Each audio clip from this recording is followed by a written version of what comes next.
Hold your positions! They are coming!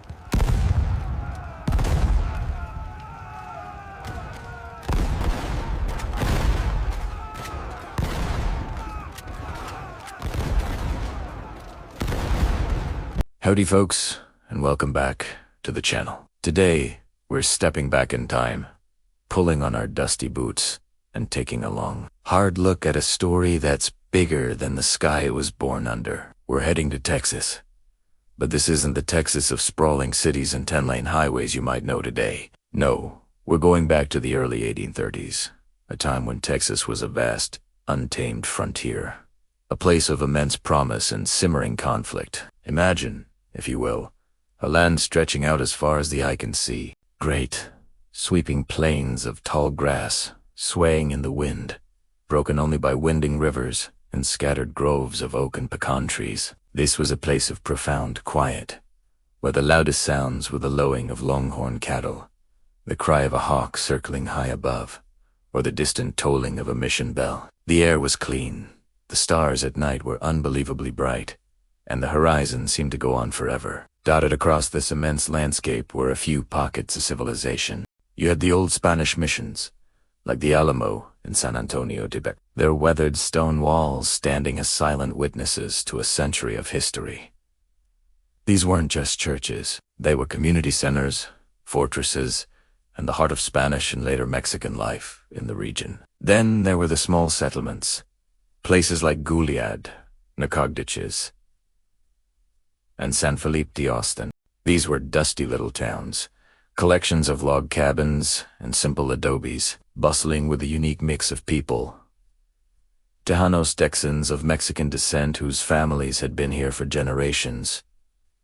A growing wave of newcomers from the United States. These newcomers were called Texans. They were mostly Anglo-American settlers, drawn by the promise of cheap, fertile land offered by the Mexican government. They were farmers, ranchers, and merchants of adventurous souls looking to build a new life for themselves on the frontier. Men like Stephen F. Austin, the father of Texas, worked as land agents who brought hundreds of families to the region, promising them a fresh start under the Mexican flag. For a time, it seemed like a perfect arrangement. The Mexican government wanted to populate its vast, empty northern territory to secure it from foreign powers and Native American raids. The American settlers wanted land and opportunity. They agreed to become Mexican citizens, learn Spanish, and adopt the Catholic faith, at least on paper. In the beginning, there was a spirit of cooperation. Tejanos and Texans traded with each other, worked alongside each other, and faced the shared hardships of frontier life together, were all in their own way, forging a new identity in this wild land. But under the surface of this quiet landscape, the ground was beginning to shift. The cultural differences were stark. The Texians were used to the principles of American democracy, with its emphasis on local self-government, trial by jury, and individual freedoms. They were mostly Protestant, spoke English, and many, unfortunately, brought with them the institution of slavery, which was illegal under Mexican law. The Mexican government, on the other hand, was a centralized republic based in far-off Mexico City. Its legal system was different, its bureaucracy was complex, and its politics were often unstable. Power would shift dramatically between two main factions: the centralists who wanted a strong national government, and the federalists who favored more power for the individual states, including the state of Coahuila y Tejas, of which Texas was a part. Think about it from the Texian's perspective. You've moved hundreds, maybe thousands of miles. You've cleared your land, built your home, and planted your crops. But the laws that govern you are written in a language you don't understand, administered by officials you didn't elect. From a capital city that's a world away, when you have a legal dispute, you can't have a jury of your peers. Tariffs are imposed on goods you need from the United States, making them expensive. And the ever-present issue of slavery, which many cotton farmers felt was essential to their livelihood, was a constant point of friction. From the Mexican government's point of view, these newcomers were becoming a problem. They weren't assimilating as promised. They were maintaining their own language, their own culture, and their own illegal labor system. They were demanding more and more autonomy, and their numbers were swelling. By the early 1830s, Anglo-Americans outnumbered Tejanos in Texas by a significant margin. To the officials in Mexico City, it started to look less like settlement and more like an invasion. They worried they were losing control of their own territory. This growing unease led to the law of April 6, 1830. This was a major turning point. The law explicitly banned any further immigration from the United States into Texas. It also canceled most of the existing impresario contracts and placed new taxes on foreign goods. For the Texians, this felt like a betrayal. They had been invited to come, and now the door was being slammed in their face. It cut off families who had planned to join their relatives and made life much harder economically. The Mexican government also began to increase its military presence in Texas, building new forts and sending more soldiers to enforce its laws. This didn't make the Texians feel more secure. It made them feel occupied. Small clashes began to erupt. There was the Anahuac disturbance in 1832, a conflict over tariffs, and the arrest of several Texians. These weren't battles for independence, not yet. They were protests, colonists pushing back against what they saw as unjust laws and tyrannical actions by local military commanders, but each of these incidents was like a spark falling on dry prairie grass. The tension was building. Letters flew back and forth. Conventions were held in San Felipe, where Texian leaders drafted petitions to the Mexican government, asking for the repeal of the immigration ban, for better judicial systems, and, most importantly, for Texas to be granted separate statehood from Coahuila. They weren't asking to leave Mexico, but to have a greater say in their own affairs within it. Stephen F. Austin himself traveled all the way to Mexico City in 1833 to present these petitions. He spent months there, navigating the turbulent waters of Mexican politics. While he was eventually successful in getting the immigration ban lifted, his request for statehood was denied. In a moment of frustration, he wrote a letter back to his colleagues in Texas, suggesting they go ahead and form their own state government without official permission. That letter would be his undoing. It was intercepted by Mexican authorities, who viewed it as an act of treason. Austin was arrested and thrown into a Mexican prison, where he would remain for over a year and a half, without ever being formally charged with a crime. The imprisonment of their most respected and moderate leader sent a shockwave through the Texian communities. If a man like Austin, who had always advocated for patience and working within the system, could be treated this way, what hope was there for anyone else? So, as we stand here, in the mid-1830s, the scene is set. The once quiet plains are now filled with an unspoken tension. The gentle breeze carries whispers of rights, of liberty, and of rebellion. On one side, you have a young nation struggling to hold its vast territory together. On Teota, a group of determined pioneers who believe their fundamental rights are being trampled. Both sides feel they are in the right. Both are proud, and both are stubborn. The calm is about to break. The gentle opening of this chapter in Texas history is drawn to a close, and the storm is gathering on the horizon. What began as a hopeful experiment in settlement is teetering on the brink of becoming a full-blown revolution. Thanks so much for joining me on this journey back in time. We've only just scratched the surface of this incredible story. In our next episode, we'll see how these simmering tensions finally boil over into open conflict. If you enjoyed this video and want to find out what happens next, please hit that like button, subscribe to the channel, and ring that notification bell so you don't miss a thing. We'll see you next time. Howdy folks, and welcome back to our deep dive into the heart of Texas history. Last time, we explored the early days of settlement. Today, in Chapter 2, we're standing on the brink of a revolution. Picture this. The early 1800s. Mexico has just thrown off the shackles of Spanish rule, a brand new nation finding its feet, and part of this new nation is a vast, sparsely populated territory called Texas. To encourage settlement, the Mexican government opens its arms to Americans, offering them land grants. It seems like a win-win, right? Thousands of Anglo-American settlers, led by figures like Stephen F. Austin, pour into Texas, dreaming of a new life and fertile land. They are known as Texians. At first, things are pretty harmonious. The settlers pledge loyalty to Mexico and are expected to adopt Mexican customs, including converting to Catholicism and, importantly, adhering to Mexico's laws. But As you might guess, this harmony doesn't last. The cultural gap between the Anglo-American settlers and the Mexican government starts to widen. Think about it.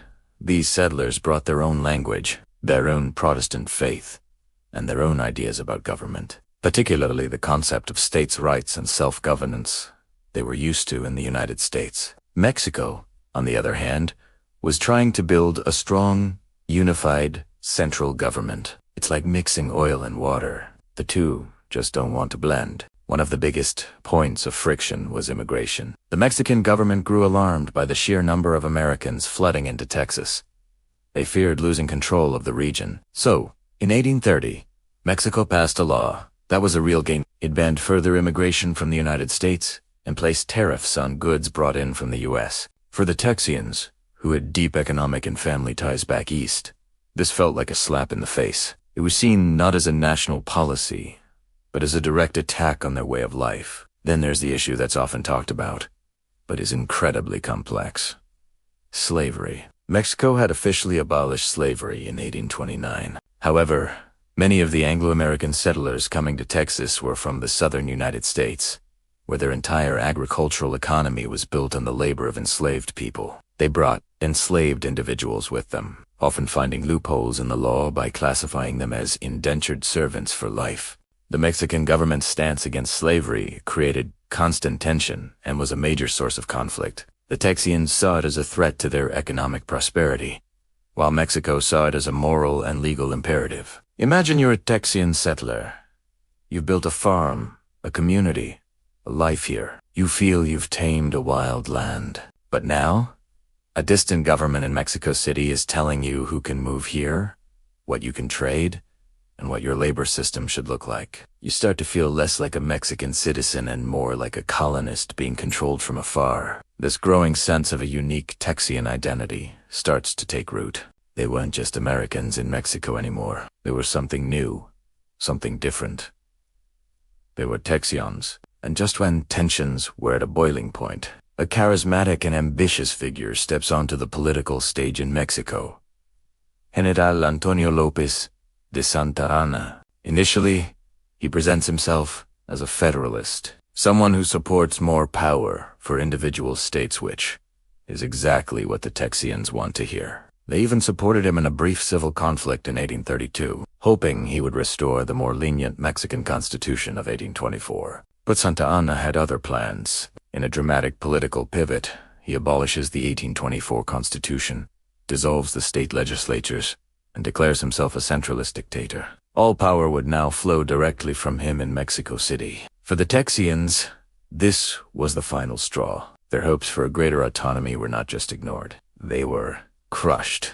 The fundamental rights they believed they had as Mexican citizens were gone. The right to local self-government, to have a voice in their own affairs, had all vanished overnight. This centralization of power was the spark that lit the fuse. The disputes over immigration, tariffs, and cultural differences had been simmering for years, but Santa Anna's power grab turned that simmer into a raging boil. The Texians felt they had no choice. They had tried petitions, conventions, and political maneuvering. Now, they felt their only option was to take up arms.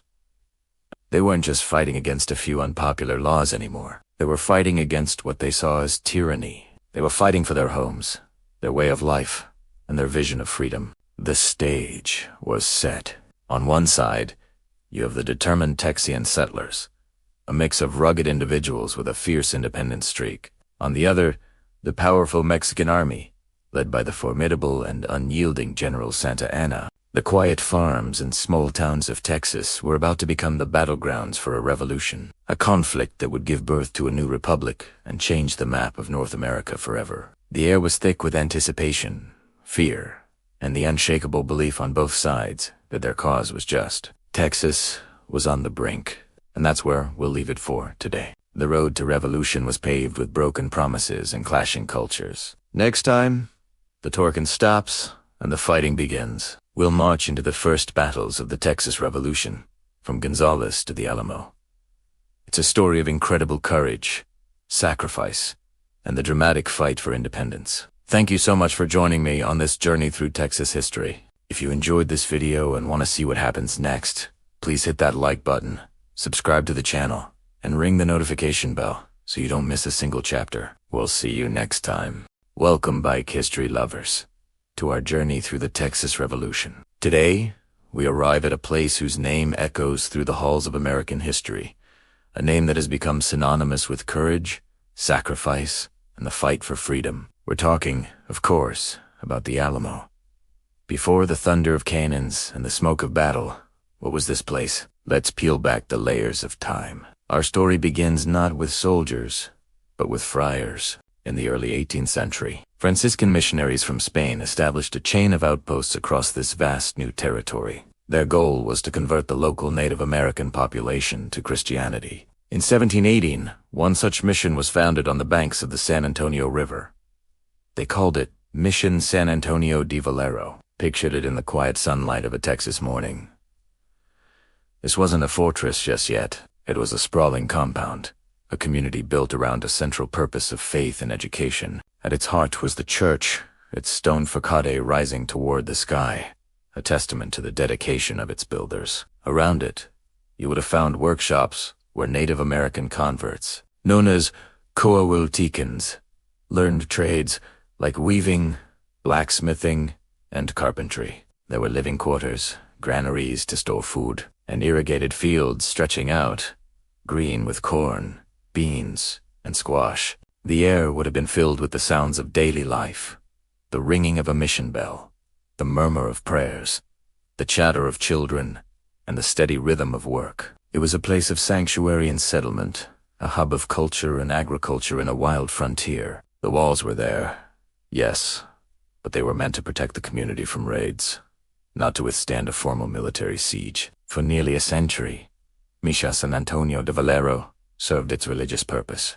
But as the tides of power shifted in the Americas, so too did the destiny of this mission. By the late 1700s, the mission system was in decline. The population had dwindled, and the Spanish crown began to secularize these properties, turning them over to civilian and military control. Around 1803, a Spanish cavalry unit from a town called San Jose, Santiago del Alamo de Parras, was stationed at the old mission. It's from the name of their hometown, Alamo, the Spanish word for the cottonwood trees that grew nearby, that the mission likely got its famous nickname. The soldiers began modifying the compound, reinforcing its structures for military use. The old friary, a two-story stone building, was converted into a barracks.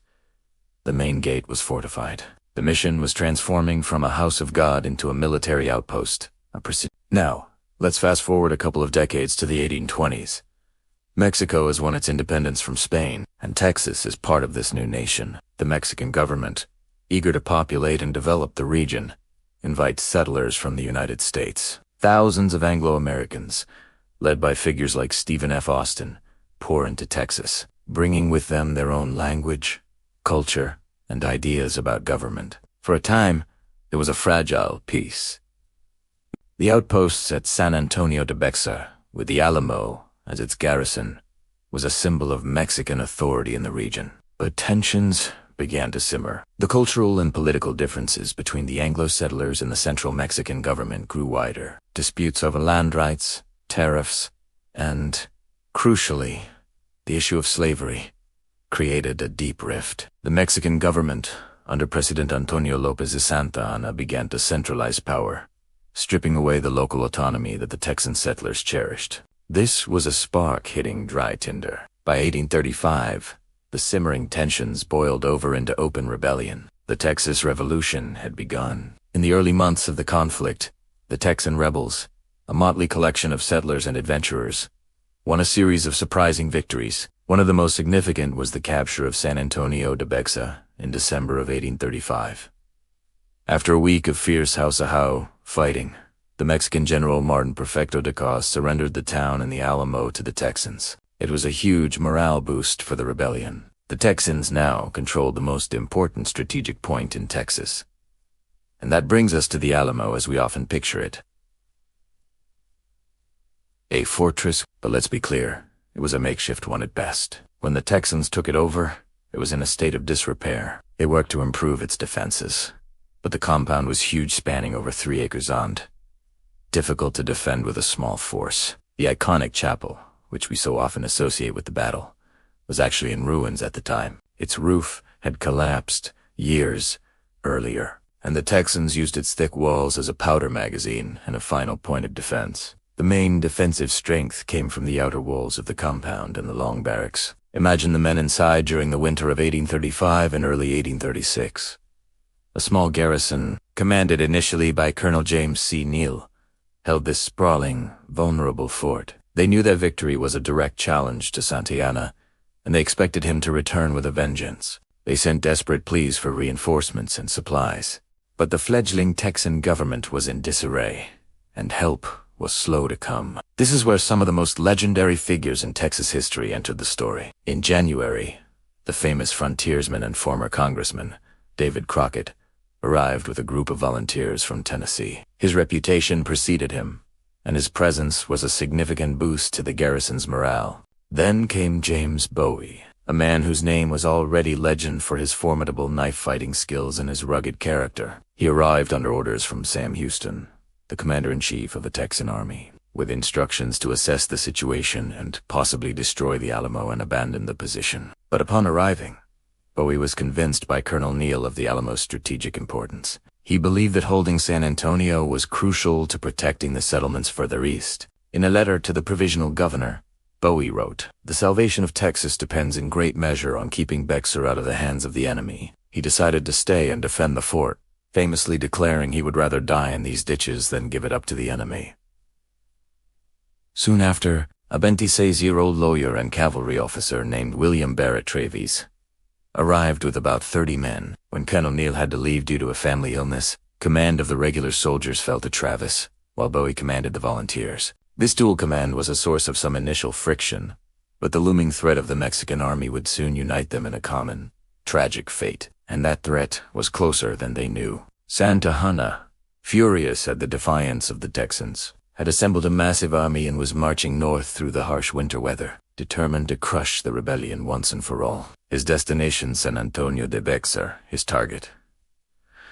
The small, defiant garrison holed up in the old Spanish mission. The stage was set. Inside the Alamo's weathered walls was a small band of men, a mix of Texan settlers, American volunteers, and Tejanos Texans of Mexican descent, who also opposed to Santa Anna's rule. They were outnumbered, undersupplied, and isolated. Outside, a powerful army, led by a ruthless dictator, was drawing near. The quiet mission, once a place of prayer and community, was about to become a crucible of fire, a battlefield, and a symbol that would inspire a nation and be remembered forever. The story of what happened next is a tale of incredible bravery against impossible odds. Join us next time as we delve into the 13 days of the siege and the final, legendary battle of the Alamo.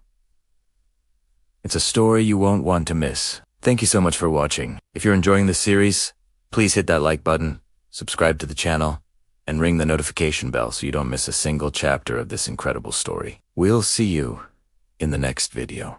Welcome back to our series on the Texas Revolution. Last time, we left off with the Texians having just captured San Antonio and the old mission known as the Alamo.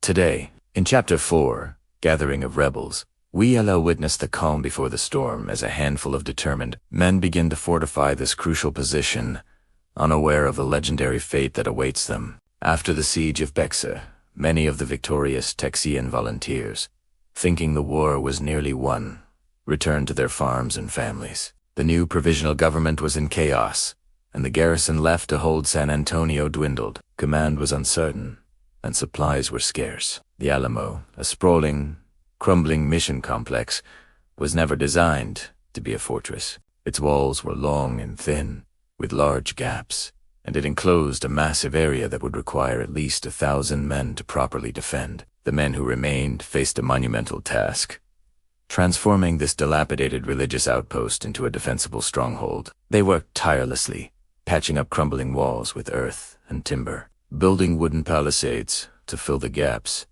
and mounting the captured Mexican cannons along the ramparts. They dug trenches and constructed artillery platforms. Every day was a race against time, a battle against decay and the impending sense that the Mexican army, under General Santa Anna, would not simply let this insult stand. They were isolated, under-equipped, and vastly outnumbered by the force they knew was coming. Yet they worked on, driven by a fierce belief in their cause. The stage was being set, not for a strategic military victory, but for an epic stand against overwhelming odds. Into this precarious situation rode a man who would soon take command and pen one of the most famous letters in American history. On February 3, 1836, Lieutenant Colonel William Barrett Travis arrived in San Antonio with about 30 regular cavalrymen. At just 26 years old, Travis was a lawyer by trade, a man of passion, ambition, and a touch of romanticism. He had left behind a troubled past in Alabama,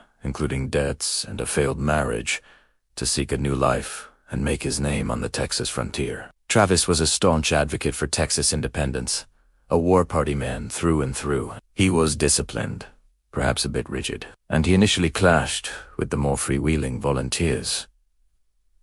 Already at the Alamo, the provisional governor, Henry Smith, had ordered him to take command of the garrison, a command that would not be easily won. Travis saw the Alamo's strategic importance. He knew that holding San Antonio was essential to slowing down Santa Anna's advance and giving the rest of Texas time to organize. He was determined to hold the post at all costs. Writing to Governor Smith, "We are determined to sustain it or die in the ditch." His motivation was a powerful mix of patriotic duty, personal ambition, and a deep-seated belief in the cause of liberty. Already at the Alamo, and in a tense co-command with Travis, was a man whose name was already a frontier legend, James Bowie. Bowie was a stark contrast to the formal Travis. He was a rough-and-tumble adventurer, a land speculator, a brawler, and the inventor of the fearsome knife that bore his name. Born in Kentucky and raised in Louisiana, Bowie had a reputation for being both a gentleman and a deadly fighter. Unlike Travis, Bowie had deep roots in Texas. He had married into the wealthy and influential Veramendi family of San Antonio and had become a Mexican citizen. Initially, he had hoped for a resolution that would restore the Mexican Constitution of 1824. Not necessarily full independence. However, Santa Anna's tyrannical actions had pushed him firmly into the rebel camp. He was respected, almost revered, by the volunteer soldiers, who responded to his natural charisma and proven toughness. This created a difficult power dynamic with Travis. The men elected Bowie as their commander, leading to a brief but intense rivalry. For the sake of unity, the two men eventually agreed to a joint command. Bowie's motivation was personal. He was fighting to protect his home, his property, and the future he had built in Texas.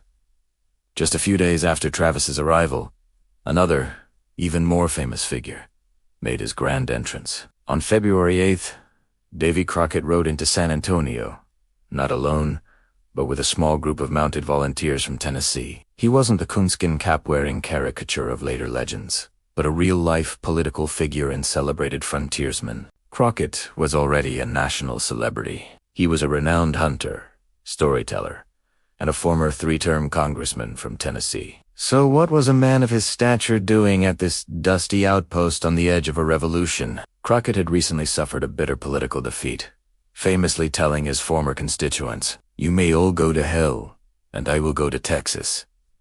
He was looking for a fresh start and was drawn by the promise of land and adventure. When he arrived, he made it clear he wasn't there to take command. He told Travis and Bowie he had come as a high private to serve in any way he could. This humility instantly endeared him to the garrison. Crockett's presence was an immense morale boost. Here was a living legend, a symbol of American frontier spirit, willing to stand shoulder to shoulder with them. His motivation was a quest for new horizons and a fundamental belief in the right of people to govern themselves, a principle he had championed his entire life. So there you have it, the three men who would become the immortal trinity of the Alamo.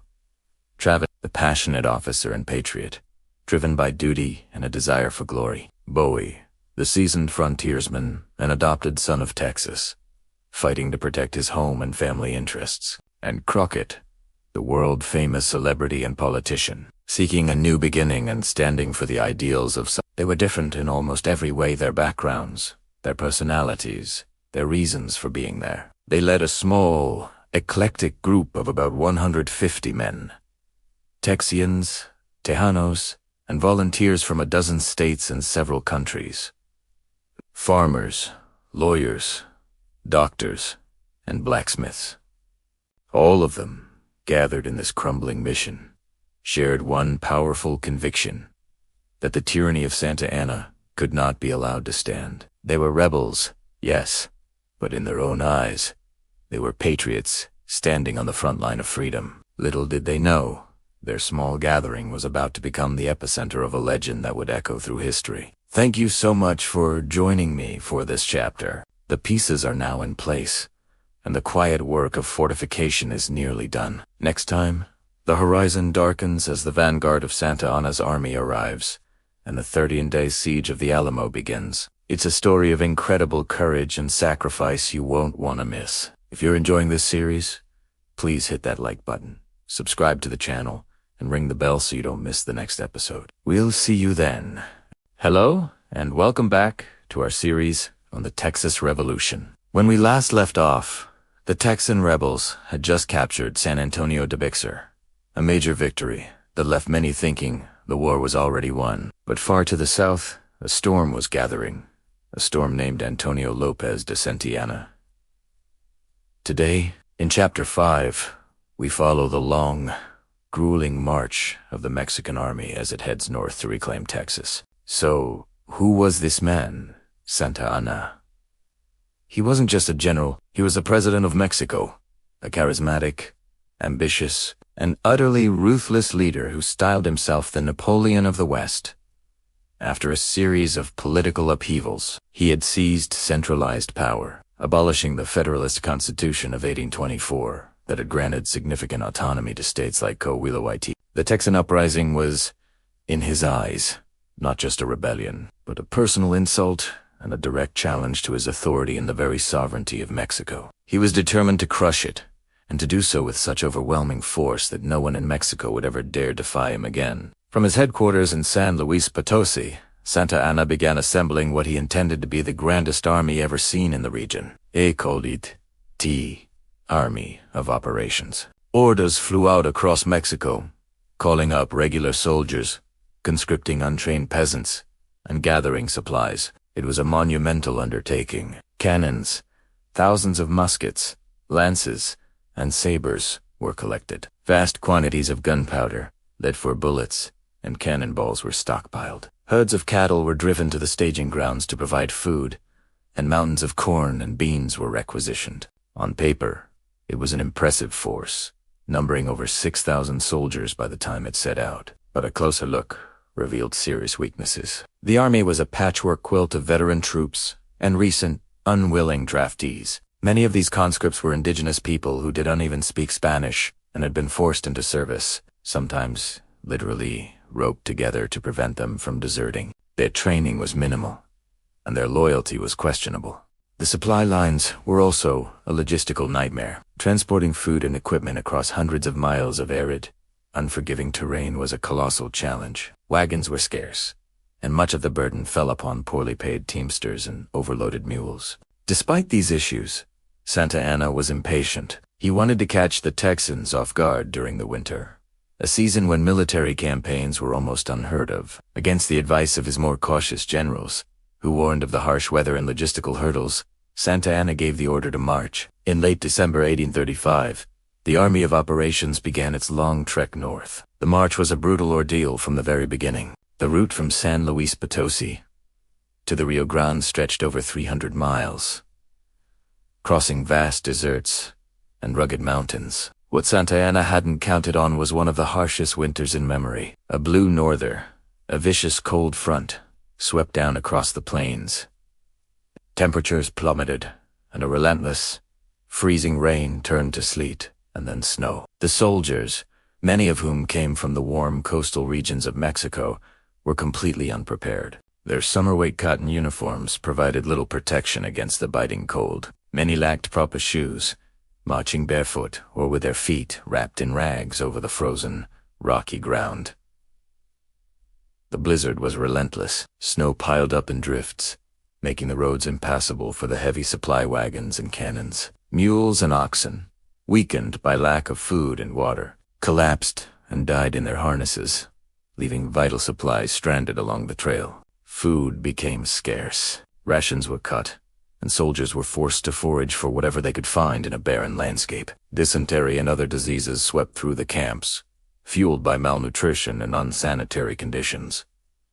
The suffering was immense. Hundreds of soldiers, along with many of the women and children who followed the army as camp followers, known as *Soldaderas*, perished from exposure, starvation, and illness before they even saw a single Texan soldier. It was a trial by fire, or rather, by ice. The army that would eventually reach San Antonio was a shadow of the force that had set out, hardened by the journey, but also weakened and demoralized. Meanwhile, back in Texas, the rebel government was in chaos. The victory at Bexar had created a false sense of security. Many of the volunteers had gone home, believing the fighting was over. The leaders were bitterly divided, arguing over strategy and personal power. Some wanted to invade the Mexican port city of Matamoros, while others argued for defending the existing settlements. There was no unified command, no central army, and very little awareness of the massive force marching toward them. Reports from Mexican scouts about Santa Anna's army were often dismissed as exaggerated rumors. The Texans were, for the most part, blissfully unaware of the impending doom. After weeks of misery, the vanguard of Santa Anna's army, led by the general himself, finally crossed the Rio Grande into Texas in mid-February 1836. The crossing itself was another challenge, with the river swollen and icy, but they were now on enemy soil. Santa Anna pushed his men onward relentlessly, driving them toward San Antonio de Bexar. The political and symbolic heart of the rebellion, he was determined to make a statement there. On February 23, 1836, the lead elements of the Mexican army appeared on the horizon, taking the small Texan garrison in San Antonio completely by surprise. The defenders, numbering less than 200 men, scrambled for refuge behind the walls of a dilapidated old Spanish mission known as the Alamo. As the Mexican soldiers flooded into the town and surrounded the mission, Santa Anna ordered a banner to be raised from the bell tower of the San Fernando Church, the highest point in town. It was not the green, white, and red flag of the Mexican Republic. It was a solid, blood-red flag. The message was ancient, universal, and unmistakable. In the language of 19th century warfare, this signal meant no quarter. It declared that no prisoners would be taken, that surrender would not be accepted, and that every defender who continued to resist would be put to the sword. It was a declaration of total war. For the men inside the Alamo, any hope of a negotiated settlement, of being treated as prisoners of war, vanished. They now faced a simple, stark choice: victory or death. The stage was set for one of the most famous and brutal sieges in American history. The long, cold march was over. The siege of the Alamo was about to begin. Santa Anna had brought his army across hundreds of miles of punishing wilderness to deliver a message, and he was now ready to deliver it in blood and fire. Thank you so much for joining us for this chapter. The story is heating up, and you won't want to miss what happens next. If you're finding this series informative and engaging, please hit that like button, subscribe to the channel, and ring the notification bell so you do you and me's. Our next episode on the siege and fall of the Alamo. We'll see you next time. Welcome back to our series on the Texas Revolution. Today, we arrive at a pivotal and iconic moment in history: the beginning of the siege of the Alamo. Let's set the stage. The year is 1836. Tensions between the Texan settlers and the Mexican government under President Antonio Lopez de Santa Anna have reached a boiling point. A small but determined group of Texan rebels has fortified an old Spanish mission in San Antonio de Bexar, known as the Alamo. They believe it's a crucial, strategic point to halt the advance of the Mexican army. Little do they know what's coming. The morning of February 23, 1836, dawned cool and clear over San Antonio. Inside the Alamo, the defenders, a motley crew of about 150 men, led by co-commanders William B., Travis, and James Bowie, went about their daily routines. They were a mix of American volunteers, Tejanos Texans, of Mexican descent and men from various European countries, all united by a common cause. Scouts had reported that Santa Anna's army was still days away, so there was a sense of cautious optimism. a belief that they had more time to gather reinforcements and strengthen their defenses. Some of the garrison were even planning a fandango, a local celebration, for that evening. The calm, however, was about to be shattered. Suddenly, a sentry in the bell tower of the San Fernando church, the town's highest point, spotted something on the horizon. It was a cloud of dust, then the glint of sunlight off metal. The Mexican army had arrived. Panic and disbelief rippled through the town and the Alamo. Santa Anna had executed a grueling forced march through a harsh winter, arriving weeks earlier than anyone had anticipated.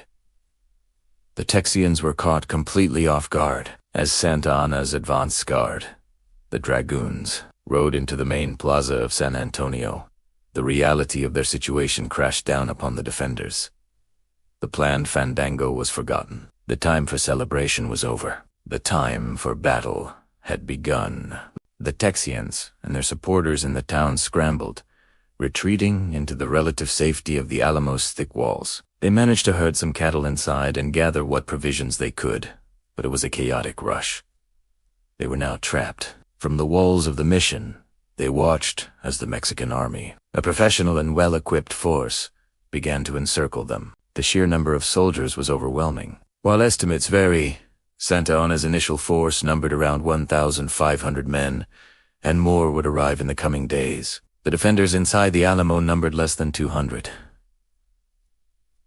The odds were staggering. They were a tiny island of rebellion in a sea of Mexican troops. From the San Fernando church tower, now occupied by Mexican forces, a blood-red flag was raised. This was a symbol with a grim and unmistakable meaning in 19th century warfare.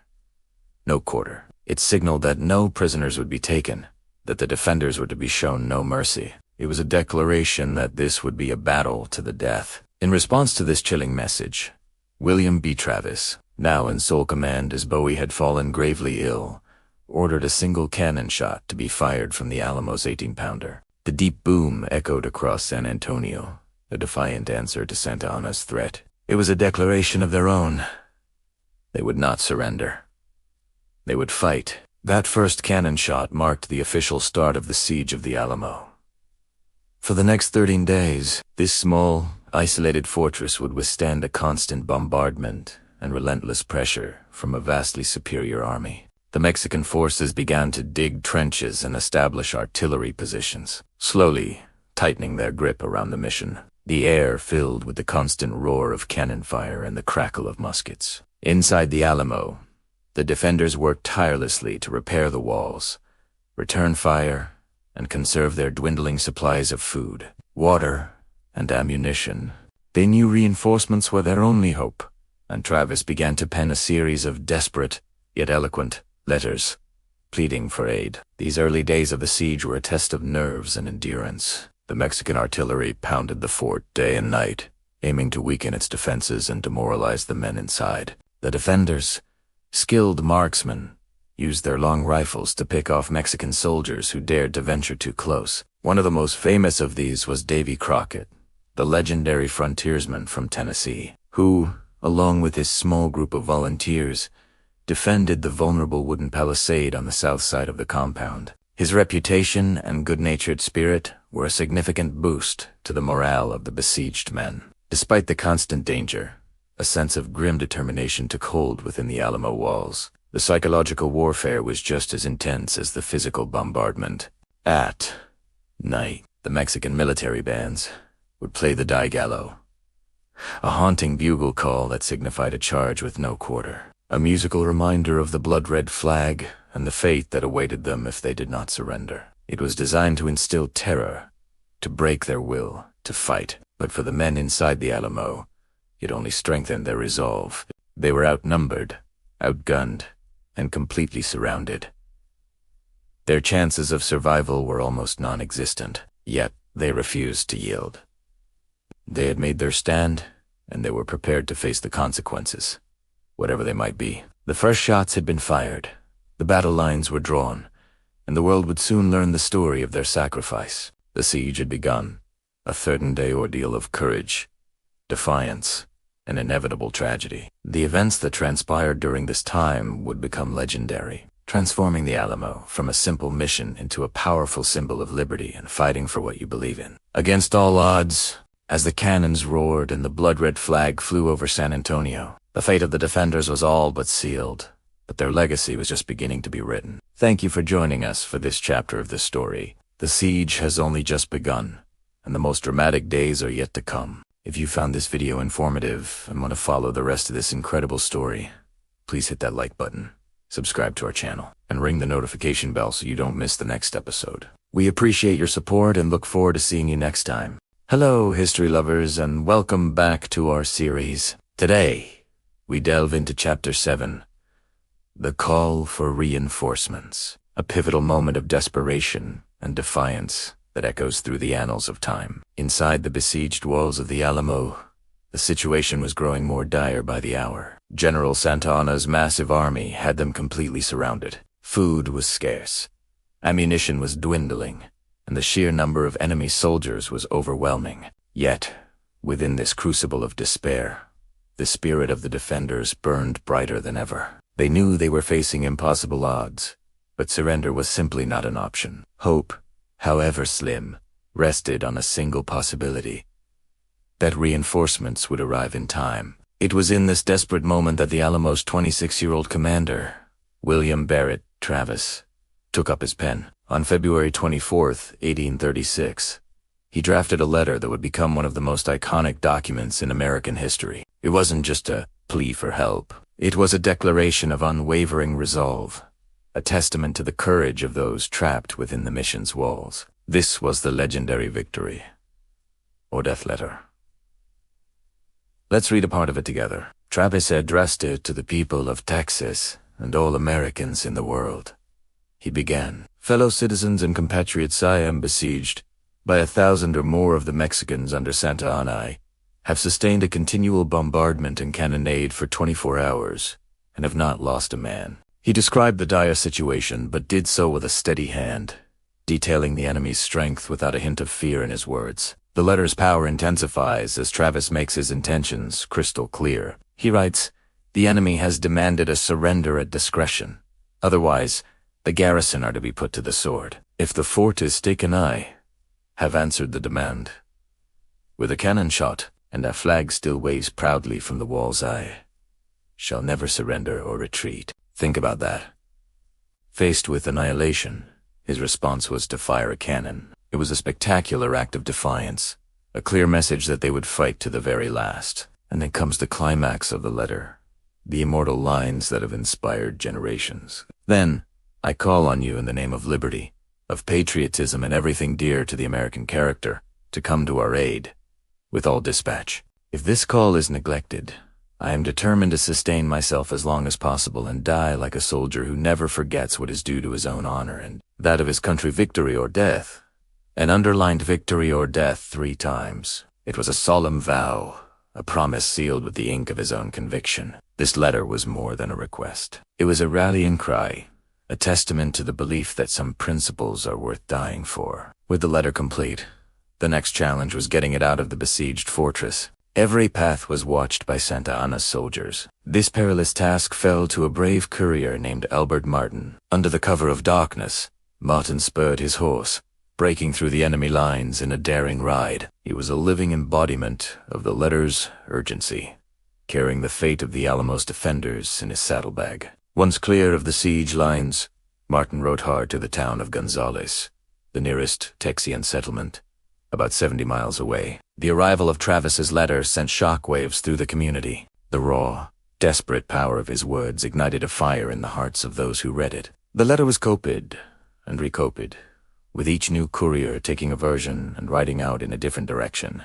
spreading the word like wildfire across the vast Texas territory. Imagine being a settler on the frontier, hearing these words read aloud in your small town. Travis's call for aid traveled from Gonzales to San Felipe, the provisional capital of Texas, and then onward, carried by horseback, passed from hand to hand. Each person who read it understood the gravity of the situation. The men in the Alamo were making their last stand, and they were calling for their countrymen to join them. It was a plea for help, but also a challenge to the very character of the Texian people. The news spread with astonishing speed for the ERA. Newspapers in Texas began publishing the letter, and soon it even reached the United States. From Louisiana to Alabama, people read of the desperate struggle taking place on the Texas frontier. The story of the 180 or so men holding off an army of thousands captured the American imagination. Volunteers began to muster, inspired by the sheer audacity and heroism of Travis and his men.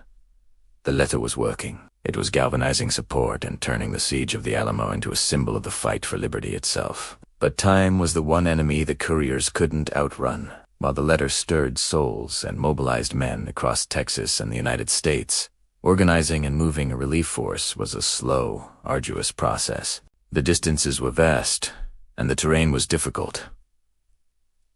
Meanwhile, back at the Alamo, the clock was ticking. Every sunrise brought a fresh bombardment, and every sunset left the defenders weaker, with their supplies dwindling and their hope for reinforcement hanging by a thread. Despite the widespread impact of Travis's letter, tangible help was tragically slow to materialize. The men inside the Alamo scanned the horizon day after day, praying to see the dust kicked up by a friendly relief column. But the horizon remained empty. Their isolation became more profound with each passing hour. The world outside knew of their plight, but they were still alone. There was, however, one small, heroic exception. In the nearby town of Gonzales, the same town where Albert Martin had first delivered the letter, a group of men couldn't stand by and wait. They were farmers, ranchers, and everyday citizens. Not trained soldiers, but they heard Travis's call and answered it. Led by George Kimball, a group of 32 men saddled their horses and decided to ride for the Alamo.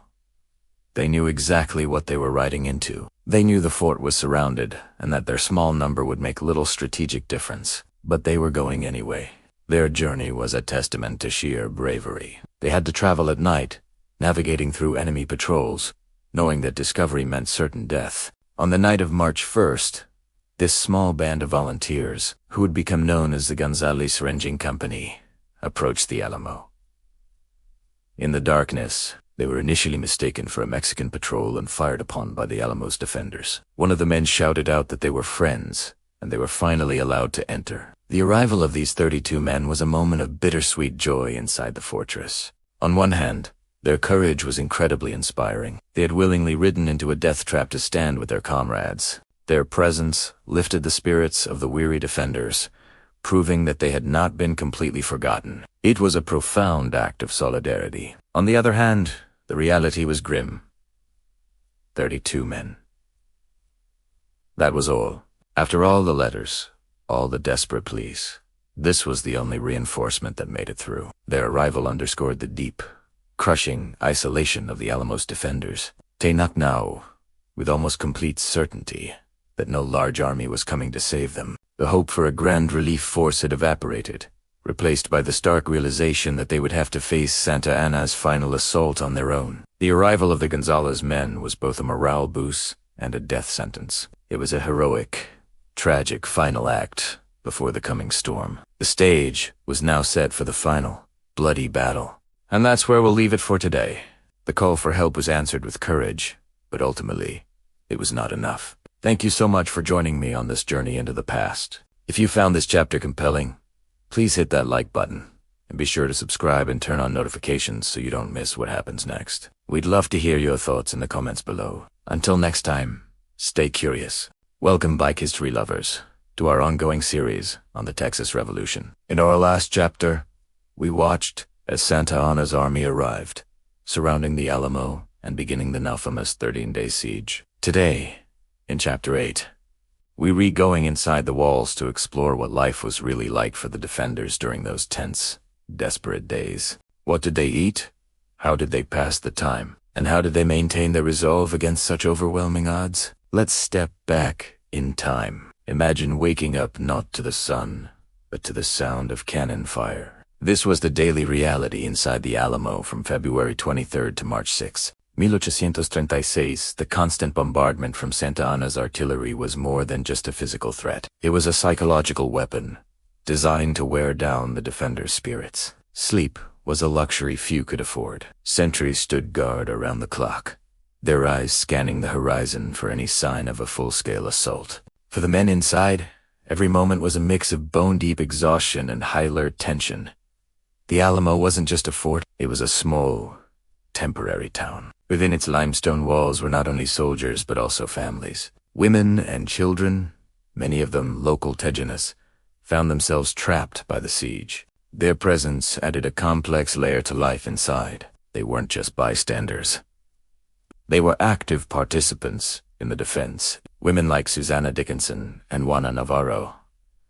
Osbury nursed the wounded, cooked what little food was available, and provided a sense of normalcy in a completely abnormal situation. Their courage and resilience were as vital to the garrison's morale as any cannon. So, what did daily life look like? The days were a grueling routine of duty and waiting. Men were assigned to specific sections of the wall, responsible for manning the cannons and rifles. When not on watch, they worked to strengthen the defenses, digging trenches and reinforcing the walls with earth and timber. Every piece of scrap metal was gathered and broken up to be used as canister shot for the cannon's deadly makeshift weapon. The famous frontiersman, Davy Crockett, with his Tennessee Mounted Volunteers, was often seen moving between positions, his storytelling and fiddle playing providing a much-needed boost to morale. But as the days turned into a week, then nearly two, the strain began to show. The initial supplies were dwindling fast. Rations, primarily consisting of beef and corn, were stretched thin. Water was sourced from a well inside the plaza, but it was a risky endeavor under the constant threat of enemy fire. One of the most pressing concerns was the shortage of gunpowder. Every shot had to count. They couldn't afford to waste ammunition on long-range, speculative firing. This meant holding their fire, waiting until the enemy was close enough for a clean shot, a nerve-wracking test of discipline. Despite the hardships, a remarkable spirit of unity grew within the Alamo. These defenders were a diverse group of Tejanos, Anglo-Americans from various states, and even men from England, Ireland, and Scotland. They were volunteers, regulars, and frontiersmen. They had different backgrounds and spoke different languages, but they were bound by a common cause. The fight for Texas. This shared purpose forged a powerful bond. They shared their meager rations, stood shoulder to shoulder on the walls, and found strength in each other's company. Colonel William Barrett Travis, the 26-year-old commander of the garrison, was the heart of this resolve. His letters, sent out by brave couriers who slipped through enemy lines, are some of the most powerful documents in American history. His famous victory or death letter wasn't just a plea for reinforcements. It was a declaration of unwavering commitment. He wrote, "I shall never surrender or retreat." This message resonated throughout the fort. It wasn't just Travis's resolve. It was the collective will of every man and woman inside those walls. They knew the odds were against them, but they chose to stand their ground. As the siege entered its final days, the situation grew more dire. The constant bombardment, the lack of sleep, and the dwindling supplies took a heavy toll. The defenders were exhausted, hungry, and isolated. Yet, they refused to break. They had witnessed Santa Anna raise a red flag, the symbol for no quarter, meaning no prisoners would be taken. They knew what was at stake. Their defiance wasn't born of foolishness, but of a profound belief in their cause. They were fighting for their homes, their families, and their vision of a free Texas. The nights were perhaps the hardest, under the cover of darkness. The Mexican army would often inch their trenches closer to the Alamo's walls, tightening the noose. The defenders would listen to the sounds of digging, the occasional taunts from the soldiers outside, and the mournful tunes played by Santa Anna's military bands, another psychological tactic meant to demoralize them. It was in these quiet, dark hours that the weight of their situation must have felt heaviest. But with every sunrise, they found the strength to face another day, to man their posts, and to hold the line. The life inside the Alamo during those 13 days was a testament to human endurance and courage. It was a story of ordinary people in an extraordinary situation, facing impossible odds with unwavering resolve. It was a community forged in fire, where differences were set aside for a common purpose. Their spirit of unity in the face of certain peril is what transformed the Alamo from a tactical defeat into an enduring symbol of liberty and sacrifice. Next time, we will confront the final, brutal assault. We'll cover the pre-dawn attack on March 6th and the final moments of the Alamo's heroic defenders. It's a story you won't want to miss. Thank you for joining us today. If you're finding this series valuable, please hit that like button, subscribe to our channel, and ring the notification bell so you don't miss the dramatic conclusion to the siege. We'll see you in the next chapter. Howdy, folks, and welcome back to our deep dive into the Texas Revolution. Today, we're zeroing in on a name that echoes through American history, a man whose life was a blend of frontier grit and political savvy. David, better known as Davy Crockett. In Chapter 9, we're exploring his pivotal role within the walls of the Alamo. So, who was Davy Crockett before he became a legend of the Alamo? He was already a household name. A larger-than-life figure from the Tennessee frontier. Born in a log cabin, he earned a reputation as a skilled hunter, a straight-talking frontiersman, and an unlikely politician. He served multiple terms in the U.S. Congress, where he was known for his rustic charm, sharp wit, and independent spirit. He famously broke with President Andrew Jackson, a move that cost him his political career but cemented his reputation as a man of principle. After losing his final re-election bid, Crockett is famously quoted as saying, "You may all go to hell, and I will go to Texas." And go to Texas he did. He arrived in San Antonio in early February 1836, not as some lone wolf, but with a group of volunteers known as the Tennessee Mounted Volunteers. They weren't mercenaries. They were men drawn by the promise of land and the fight for liberty. Crockett, already in his late 40s, was their natural leader. When he arrived at the Alamo, he was offered a command position by Colonel William Travis, but in a gesture of true humility, Crockett declined. He stated that he had come to serve as a private and would stand shoulder to shoulder with the other defenders, asking for no special treatment. This act alone speaks volumes about his character and immediately earned him the respect of every man inside that fortress. Now, let's talk about what Crockett and his Tennesseans brought to the Alamo. First and foremost, they brought expertise. These were seasoned frontiersmen, crack shots with their long rifles. In an era when marksmanship was a critical military skill, having men who could make every shot count was invaluable. They were assigned to defend what was considered the weakest point of the Alamo's defenses, the low palisade wall that stretched between the chapel and the main gate. This wasn't a solid stone wall, but a makeshift barrier of logs and earth. Placing Crockett and his sharpshooters there shows the immense trust Travis had in their abilities. They were the first line of defense against any direct assault on that vulnerable position. But Crockett's contribution went far beyond his skill with a rifle. He was a natural morale booster. Imagine the scene. You're one of about 200 men, surrounded by a Mexican army numbering in the thousands. The outlook is bleak. Food and supplies are dwindling. The promise of reinforcements seems more like a distant dream than a reality. Fear and despair would be your constant companions. In this tense, claustrophobic environment, Crockett was a beacon of light. Survivors' accounts, like those from Susanna Dickinson, paint a vivid picture of him. He was always cheerful, always moving among the men, telling tall tales of his hunting adventures and political escapades. He was a master storyteller, and his humor was a much-needed medicine for the weary defenders. And then there was his fiddle. It's a powerful image. In the lulls between cannon fire, the sound of a lively tune would drift through the compound. Crockett would take out his fiddle, affectionately named Old Betsy, just like his rifle, and play. He'd engage in musical duels with John McGregor, a Scottish defender who played the bagpipes. Picture it. The distinctly American sound of a frontier fiddle mingling with the ancient, haunting drones of Scottish bagpipes, all while the army of Santa Anna watched from beyond the walls. This wasn't just entertainment. It was an act of defiance. It was a declaration that even in the face of certain death, their spirits were not broken. These musical moments reminded the men of home, of life, of the very things they were fighting to protect. It lifted their morale in a way that no military command ever could. This brings us to the blending of legend and reality. Davy Crockett was a folk hero long before he ever set foot in Texas.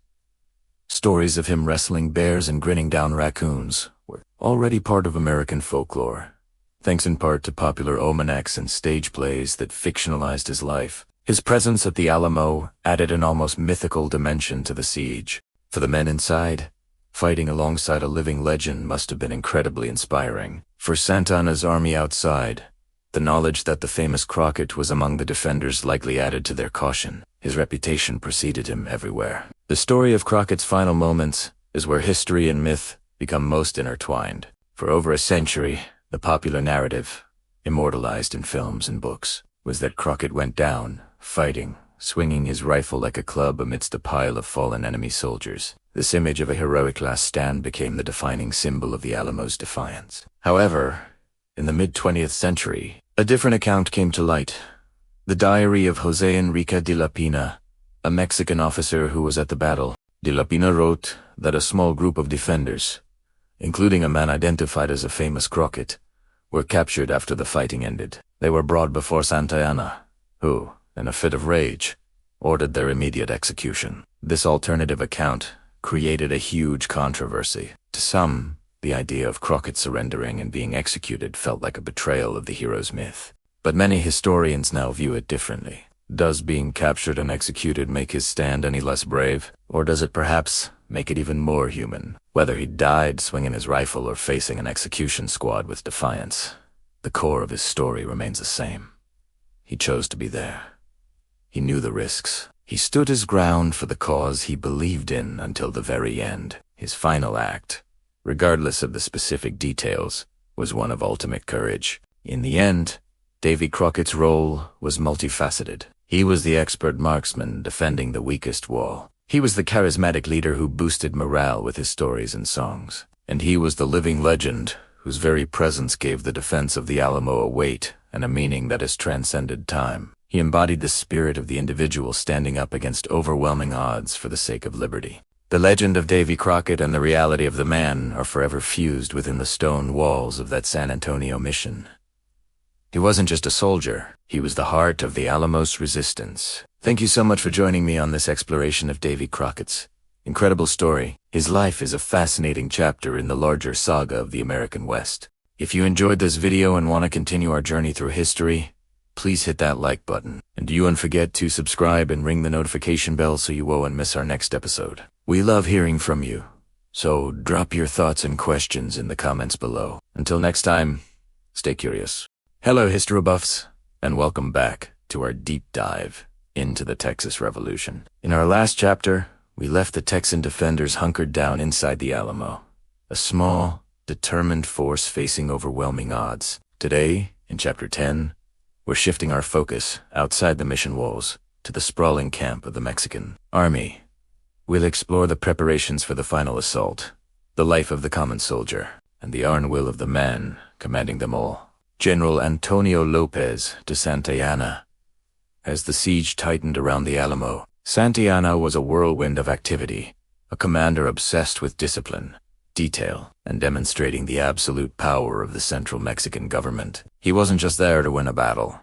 He was there to make a statement. From his headquarters, he issued a constant stream of orders. He demanded perfect formations, relentless training, and unwavering obedience. Any soldier caught slacking, showing fear, or questioning orders faced severe punishment. Santa Anna believed that an army's strength was forged in the crucible of harsh discipline, and he was determined to mold his forces into an unstoppable instrument of his will. He rode through the camps daily, his presence a constant reminder of his authority. He would inspect everything from the shine on a soldier's boots to the sharpness of their bayonet. For him, this wasn't just about suppressing a rebellion. It was about projecting an image of invincibility to his own men and to the defiant Texans trapped inside the fort. But what was life actually like for the thousands of Mexican soldiers encamped around Bexar? It was a world away from the general's polished image. The camp was a massive, sprawling city of tents, cook fires, and makeshift shelters, teeming with life and hardship. Many of the soldiers were recent conscripts, indigenous men from central and southern Mexico who spoke little to no Spanish. They had been marched hundreds of miles, often in poor footwear or barefoot, across arid deserts and rugged terrain. They were far from home, fighting in a land they didn't know, for a cause many didn't fully understand. Their daily life was a monotonous routine of drills, guard duty, and foraging for food and firewood. The rations were often meager tough beef, corn, and beans. Fresh water was a constant concern, and sanitation in such a large, temporary camp was poor, leading to the spread of diseases like dysentery, which weakened the army more than any Texan cannibal could. Despite the hardships, there was a sense of community. Soldiers would gather around campfires at night, sharing stories, singing songs from their home villages, and mending their worn-out uniforms. You'd hear the sounds of hammering from the blacksmiths repairing equipment, and the quiet prayers of men facing the prospect of battle. They weren't the faceless villains often portrayed in popular legend. They were fathers, sons, and husbands. They were professional soldiers mixed with reluctant draftees, all bound by duty to their flag and their general. They were tired, often cold and hungry, but they were also a proud army. They had faith in their leaders and believed in the righteousness of their mission to restore order to a rebellious province. It's crucial to remember this human element when we study the events that were about to unfold. As the days of the siege wore on, Santa Anna's impatience grew. He had initially hoped the Texans would surrender, but their continued defiance, symbolized by the single cannon shot in response to his surrender demand, infuriated him. His commanders, including generals like Vicente Filasola and José de Aria, urged caution. They argued for a more traditional siege, suggesting they wait for heavier artillery to arrive, which could breach the Alamo's walls with minimal loss of life. A direct assault, they warned, would be costly. The Alamo, though not a modern fortress, was still a formidable stone structure, and its defenders were known to be excellent marksmen. Why sacrifice hundreds of men when time was on their side? Waiting would allow the Mexican army to consolidate its strength and simply starve the defenders into submission. But Santa Anna saw things differently. For him, this was a matter of honor and politics. A prolonged siege felt like a sign of weakness. He needed a swift, decisive, and overwhelming victory to crush the spirit of the rebellion across Texas and send a chilling message to any potential supporters in the United States. He also knew that his political rivals back in Mexico City were watching. A glorious, if bloody, victory would solidify his power and silence his critics. A slow, methodical siege would not have the same dramatic impact. He dismissed his generals' concerns, viewing their caution as a lack of fighting spirit. He declared that the honor of the Mexican nation and its army was at stake. The rebels had to be annihilated, not just defeated. And so, the decision was made. On the evening of March 5, 1836, Santa Anna held a final council of war. He announced his plan: a pre-dawn four-pronged assault on the Alamo. He laid out the attack columns, assigned commanders, and gave specific instructions. There would be no retreat. He famously ordered the to be played during the Atacachilin bugle call from ancient Spanish tradition that signified no quarter, meaning no prisoners would be taken. It was a declaration that the final engagement would be a fight to the death. The order was met with a grim silence by some of his officers, who knew the terrible price their men would pay. But there was no arguing with the general president. That night, under the cover of darkness, the Mexican soldiers made their final preparations. They checked their muskets, sharpened their bayonets, and whispered their farewells. The air was thick with anticipation and dread.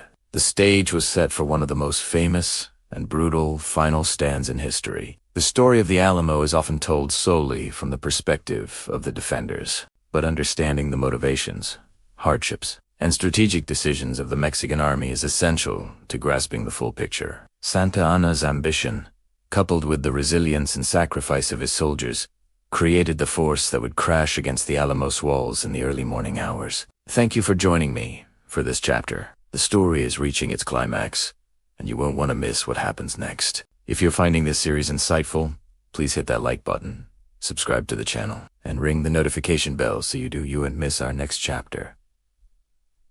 The final assault on the Alamo. We'll see you then.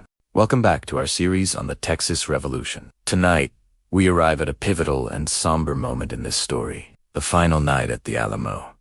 The date is March 5th, 1836.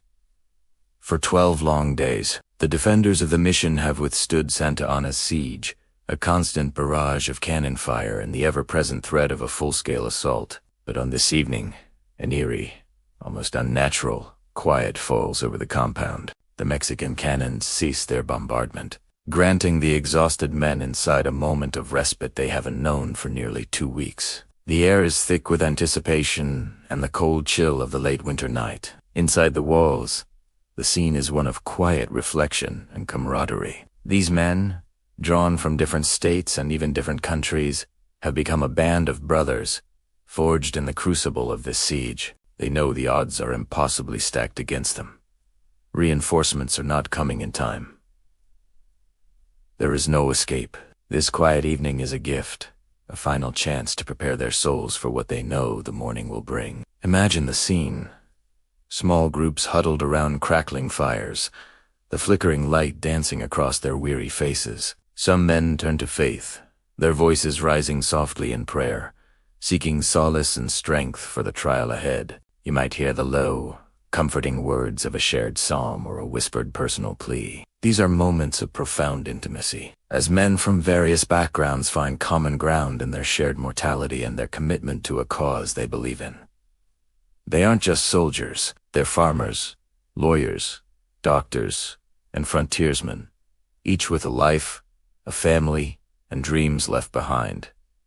In another corner, a different sound breaks the silence. It's the sound of music. James Bonham, the gentleman from South Carolina who had twice ridden through enemy lines to seek aid, might be sharing a quiet story. But the most poignant sound comes from a Scotsman, John McGregor. He takes out his bagpipes, and the haunting, powerful melody fills the courtyard. It's a sound of defiance, a lament for home, and a warrior's song all at once. For a few precious moments, the music transports them away from the cold stone walls, perhaps to the green hills of Scotland or the rolling plains of Tennessee. It's a reminder of the beauty in the world, the very thing they are fighting to protect for their families and for the future of Texas. Davy Crockett, the famed frontiersman, might have his fiddle. Old Betsy. With him, he plays a lively tune, not one of sorrow, but one of spirit. His music is an act of defiance, a way of looking death in the eye and choosing joy, however fleeting. He tells stories, his voice a comforting presence, spinning tales of the frontier that brings smiles and brief laughter to the grim faces around him. It's a testament to the resilience of the human spirit, finding light even in the deepest darkness. As the night deepens, the men also take the time to write. They pen final letters to wives, children, and parents they will never see again. These aren't just farewells. They are last testaments. They write of their love, their pride, and their unwavering belief in the fight for liberty. They entrust these precious documents to a courier, hoping against hope that their last words will reach their loved ones. Each letter is a small, heartbreaking piece of history, a final, desperate connection to the world outside these besieged walls. They want their families to know they did not die in vain, that their sacrifice had a purpose. Then comes the moment that has become legendary, a defining image of the Alamo's last stand. The co-commander of the garrison, William Barrett Travee, only 26 years old, gathers his men. He is exhausted, his uniform tattered, but his eyes burned with resolve. He knows he cannot ask more of these men than they have already given, but he must be certain of their commitment. He speaks to them plainly, without pretense. He lays out the grim reality. There will be no surrender, no retreat. The Mexican army will storm the walls at dawn. To stay means certain death. He offers them a choice, a final, solemn decision. According to the legend, Travis draws his sword. The scrape of steel on stone is the only sound in the hushed courtyard. He traces a line in the dusty ground before them. I now draw a line with my sword, he says, his voice steady. Those of you who are willing to stay and die with me, cross this line. For a long moment, there is silence. The men look at the line, at Travis, and at each other. They understand the gravity of the choice. This isn't about glory or fame. It's about a commitment to an ideal, even at the cost of their own lives. Slowly, one by one, the men begin to move. Tapley Holland is said to have been the first to step across, then another, and another. Soon, a flood of men follows, their boots shuffling in the dirt, a quiet, resolute procession. Davy Crockett. The living legend crosses without hesitation. Almost every man capable of standing makes the choice to stay. There is only one man who reportedly does not cross. Louis Moses Rose, a veteran of Napoleon's armies who had seen enough of war. He saw no honor in what he considered a hopeless fight and chose to escape over the wall that night, later becoming the primary source for the story of the line in the sand. His decision is a reminder that even in this legendary moment, these were real men facing an impossible choice. There is another poignant moment. Jim Bowie, the famous knife fighter, lies on his cot, desperately ill with what was likely typhoid fever. He is too weak to stand, but his spirit is unbroken. Boise calls out in a weak voice, "I can't cross the line, but will some of you be kind enough to carry my cot over?" Immediately, several men rush to his side. They gently lift his cot and carry him across the line, placing him among his brothers in arms.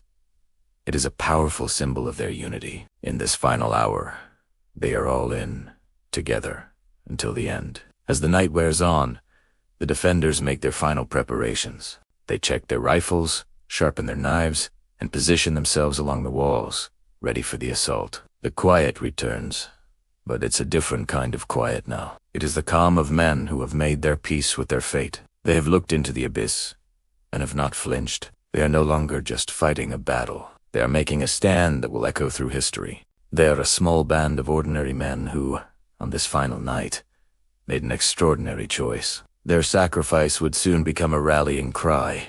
Remember the Alamo, inspiring a nation and changing the course of a continent. This was their final night on Earth.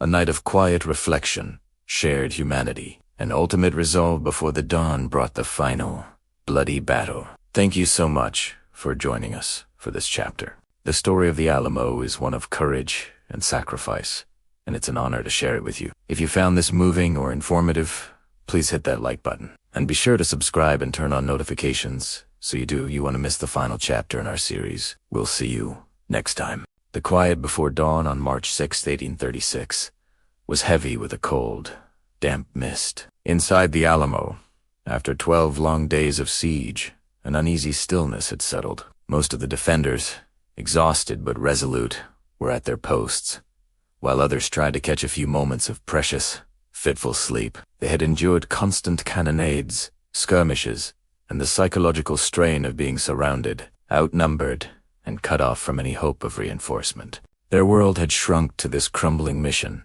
a small island of defiance in a sea of hostility. Across the field, in the pre-dawn gloom, the Mexican army was stirring. General Santan, impatient and determined to crush the rebellion, had decided against waiting for his heavier artillery to arrive. He would take the Alamo by storm, a bold, brutal, and direct assault. He believed a swift, decisive victory was necessary to demoralize the rest of Texas and put a quick end to the uprising. Orders were given in hushed, urgent tones. 4 columns of soldiers, nearly 1,800 men, were moved into position, surrounding the fortress. They were ordered to remove their overcoats and anything that might make noise. The plan was one of stealth and overwhelming force. The signal was to be a single bugle call, the digalo, a terrifying, ancient Spanish tune that signified no quarter, no mercy. It was a promise that no prisoners would be taken, a death sentence set to music. As the first faint hints of light began to touch the eastern sky, the air was suddenly shattered by that chilling bugle blast, followed immediately by the roar of voices as the soldiers surged forward, shouting, "Viva Santa Ana!" and "Viva la República!" Inside the Alamo, the cry, "The Mexicans are coming," jolted every defender to full, adrenaline-fueled alertness. The pre-dawn quiet erupted into a cacophony of war. Sleep was a forgotten luxury as men grabbed their rifles and scrambled to the walls. Travis, awakened from his cot in the headquarters, raced to the north wall, the initial focal point of the attack, shouting encouragement to his men. "Come on, boys," he yelled. "The Mexicans are upon us, and we'll give them hell." His voice, though strained, was filled with a fiery determination that spread through the ranks. The first wave of Mexican soldiers charged across the open ground. The Alamo's cannons, loaded with grape shot and canister essentially turning them into giant shotguns, unleashed hell upon the advancing columns.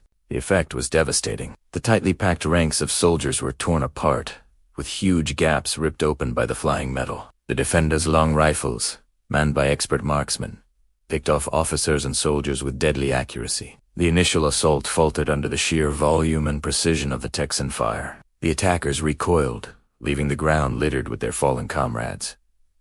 But Santa Anna was relentless. He had anticipated heavy losses. The bugles sounded again, urging the men forward. The second wave began its advance, stepping over the bodies of the first. This time, they came on with even greater fury, a mixture of desperation and courage. The Mexican soldiers were brave and disciplined, pressing the attack despite the horrific casualties. They brought scaling ladders, planting them against the stone and adobe walls of the old mission. The fighting became a desperate, close-quarters struggle. Defenders on the walls used their rifles as clubs after firing, or drew pistols and knives to fight off the soldiers climbing the ladders. The north wall, where Travis commanded, became a scene of intense, brutal combat. It was here, early in the battle, that Colonel Travis was struck by a bullet to the forehead. He fell, his brief but legendary command of the Alamo coming to an abrupt end. His loss was a blow,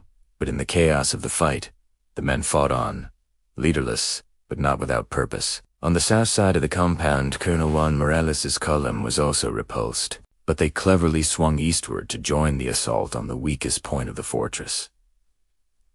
The low palisade of sticks and dirt that defended the Alamo West Chapel. This area was defended by a small cannon and a handful of men, including the legendary Davy Crockett and his Tennessee volunteers. Crockett and his men fought with a ferocity that became the stuff of legend, their long rifles and hunting knives taking a heavy toll, but the sheer weight of numbers was beginning to tell.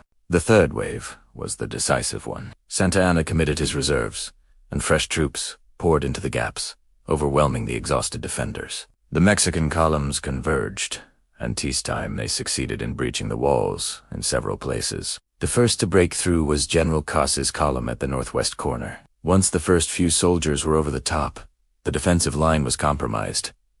It was like a dam breaking. More soldiers swarmed over the walls, pouring into the plaza within the compound. The nature of the fight changed instantly. It was no longer a siege defense, but a chaotic, swirling melee of hand-to-hand combat inside the mission grounds. The defenders fell back from the outer walls, retreating into the long barracks and the chapel, turning every room into a miniature fortress.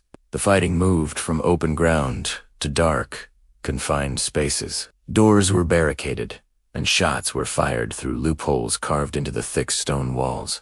The long barracks, a two-story building that housed many of the defenders, became a slaughterhouse. Mexican soldiers, bayonets fixed, stormed to the barricaded doors. Room by room, they cleared the building in savage, no-quarter fighting. Jim Bowie, who'd been sick with a debilitating illness for days, was confined to his cot in a room on the ground floor. Accounts differ, but most agree he fought to the end from his bed, using his pistols and his famous knife against the soldiers who burst into his room. The final stand took place in the iconic chapel. The remaining defenders, including Crockett and his men, made their last desperate defense here. They barricaded the massive wooden doors, but the Mexican cannons were brought up and blasted them open. Soldiers poured into the sacred space, and the last pocket of resistance was extinguished in a final, bloody confrontation. The air grew thick with smoke and the screams of the wounded. By the time the sun was fully risen, the battle was over. The silence that followed was even more deafening than the noise of the fight. The entire garrison of defenders, estimated to be between 182 and 257 men, had been killed. Santa Anna had his victory, but it had come at a staggering cost. His army had suffered heavy casualties, with estimates ranging from 400 to 600 killed or wounded. The ground around the Alamo was a horrific testament to the price of his triumph. Santa Anna ordered the bodies of the Texan defenders to be gathered, stacked, and burned in large pyres. It was a final act of contempt, meant to deny them a proper burial. But this act, like the no-quarter order, would have the opposite effect. The story of the Alamo, of the brave men who chose to fight to the death against impossible odds, was not buried with them. It spread like wildfire across Texas and the United States. The phrase, "Remember the Alamo," became a powerful, emotional rallying cry. It transformed a military defeat into a symbol of courage and sacrifice, galvanizing the Texan spirit and inspiring a wave of new volunteers to join the fight for independence. The dawn assault had crushed the garrison, but it had ignited a fire that would ultimately lead to Santa Anna's own defeat and the birth of the Republic of Texas. Thank you so much for joining us for this chapter of our series. The story of the Alamo is a powerful reminder of the human cost of conflict and the enduring power of the fight for freedom. If you found this story compelling, please hit that like button. Subscribe to our channel for more historical deep dives, and ring the bell so you never miss an episode. We'll see you next time. Hello everyone, and welcome back to our deep dive into the Texas Revolution. Today, we arrive at a pivotal, somber, and heroic chapter. The final moments of the defenders of the Alamo. For nearly 2 weeks, a small band of Texan volunteers held off a massive Mexican army. But on the morning of March 6th, 1836, the final, brutal assault began. In this episode, we'll walk through the chaos of that last battle, focusing on the fates of its most legendary figures and the ultimate fall of the fortress. The pre-dawn hours of March 6th were shrouded in an eerie calm, but it was the calm before a storm. Under the command of General Santa Anna, columns of Mexican soldiers began their silent advance toward the Alamo's walls. The signal to attack came, and the air erupted with the sounds of bugle calls, shouts of Viva Santa Anna, and the thunderous roar of cannon and musket fire. The Texans, though outnumbered more than 10 to 1, were jolted awake and rushed to their posts, ready to make their final stand. The battle for the Alamo had begun. Let's first turn to one of the Alamo's 3 famous commanders, James Bowie. By the time of the final assault, Bowie, the formidable knife fighter and frontiersman, was no longer the fearsome presence he had been. He was gravely ill, likely with typhoid fever or pneumonia, and had been confined to a cot in a small room within the mission's low barracks for several days. He was too weak to stand, let alone fight. As the Mexican soldiers breached the walls and flooded into the compound, the fighting became a desperate, room-to-room struggle. Accounts from the battle's survivors, primarily non-combatants, paint a poignant picture of Bowie's last moments. It's widely believed that Mexican soldiers burst into his room, finding him on his sick. Even in his weakened state, Bowie was not a man to surrender. Legend holds that he had his pistols and his famous Bowie knife with him. He likely fought back from his cot, a final act of defiance against impossible odds, before being overwhelmed and killed. His end was not on the open field of battle, but in a quiet room, a tragic conclusion for a man known for his strength and vitality. Meanwhile, on the north wall, the garrison's 26-year-old commander, William Barrett Travis, was at the very heart of the initial assault. Travis had been the driving force behind the Alamo's defense, his letters pleading for reinforcements becoming legendary symbols of courage. As the Mexican forces swarmed the northern defenses, Travis was one of the first to meet the charge. According to the account of his personal aide, Joe Travis stood on the cannon platform, firing his shotgun into the dense ranks of attackers climbing the wall. He rallied his men with defiant shouts, but his leadership at the front line also made him a prime target. In the opening moments of the assault, as he stood atop the wall, he was struck in the forehead by a musket ball and fell, killed almost instantly. His sudden death, right at the beginning of the battle, was a devastating blow to the defenders' morale. The young commander who had sworn victory or death had met his fate, leaving his men to fight on without him. Perhaps the most debated and mythologized fate is that of Davy Crockett, the famous frontiersman and former congressman from Tennessee. Crockett and his small group of Tennessee mounted volunteers had been assigned to defend the weakest part of the Alamo Ace, perimeter the low palisade wall that spanned the gap between the chapel and the South Barracks. This area saw some of the most intense fighting. There are 2 primary versions of Crockett's end. The traditional and most popular story, romanticized in countless films and books, portrays him fighting fiercely to the very last. In this version, he is the last defender standing, surrounded by the bodies of the soldiers he'd taken down, swinging his empty rifle. Old Betsy, like a club until he is finally overcome and killed. This image of Crockett as an unconquerable hero, fighting until his last breath, has become an enduring part of American folklore. However, A more controversial and historically complex account emerged from the diary of a Mexican officer, Lieutenant Colonel José Enrique de la Peña, according to de la Peña.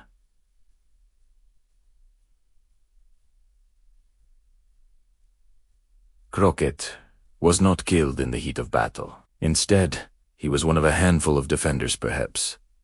5 or 6 men who were captured alive after the fighting had ceased. They were brought before General Santa Anna, who, in a fit of rage and contempt, ordered their immediate execution. De la Peña described the scene as a brutal execution by sword, a grim and unceremonious end for the famed frontiersman. For many years, this account was dismissed, but as historical scholarship has evolved, many historians now consider the de la Peña diary to be a credible source. It doesn't diminish Crockett.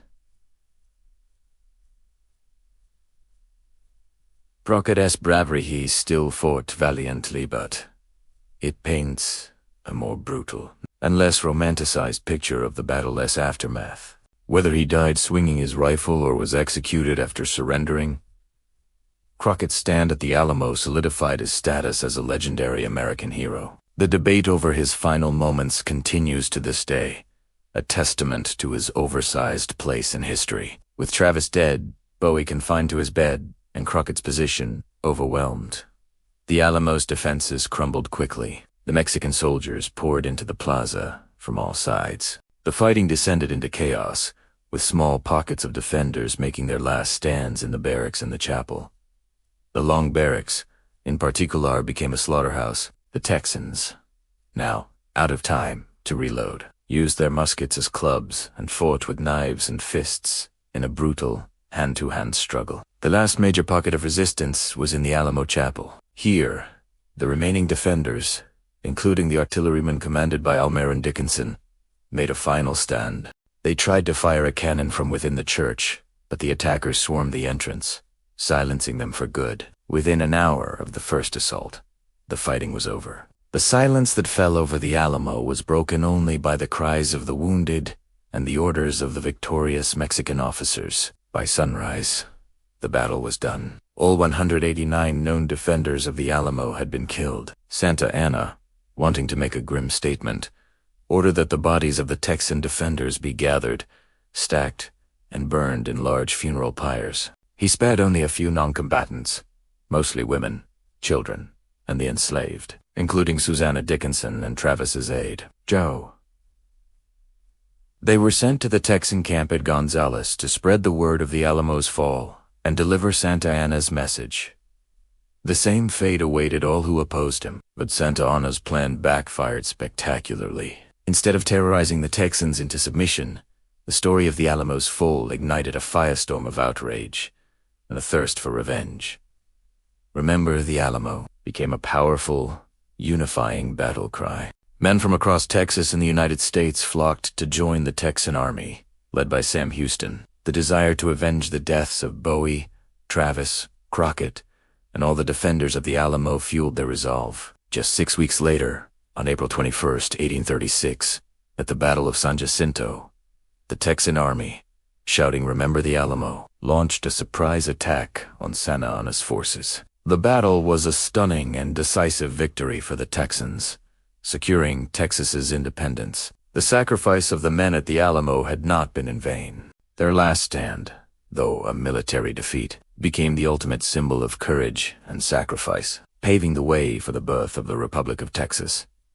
The last moments of the defenders were tragic and brutal, but their legacy was one of victory and freedom. Thank you so much for joining us on this journey back to one of the most defining moments in American history. The story of the Alamo is a powerful reminder of how courage in the face of impossible odds can change the course of history. If you found this episode moving or informative, please give it a thumbs up and subscribe to our channel for more stories like this. And don't forget to hit that notification bell so you won't miss our next chapter. We'll see you next time. The pre-dawn silence of March 6, 1836, was shattered by the sounds of battle. Now, as the first rays of morning light pierced through the lingering smoke, a new, more profound silence descends upon the Alamo. The battle is over. The cost is staggering. Welcome back to our series. Today, we step into the immediate, grim aftermath of the final assault.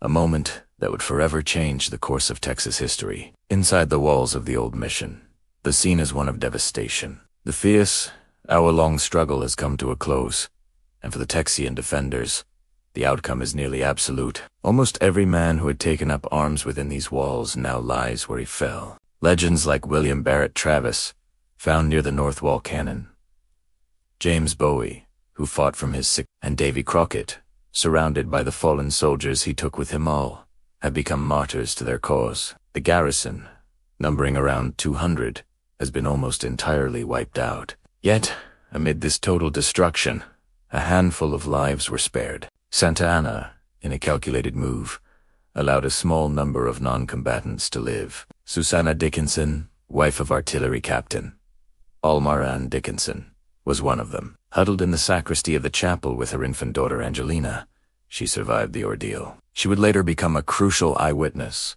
her testimony painting a vivid, harrowing picture of the battle's final moments, along with a few other women, children, and Travis's enslaved man, Joe. These survivors were brought before the Mexican general. Santa Anna gave each a blanket and 2 silver pesos, tasking them with a chilling mission: to spread the word of the Alamo's fall and the futility of resisting his army. He intended it as a message of fear, a warning to the rest of Texas, but it would have the opposite effect. While the Texian loss was total, the victory came at a heavy price for the Mexican army, though official reports would downplay the numbers. Estimates of Mexican casualties ranged from 400 to as many as 600 killed or wounded. These were not just numbers.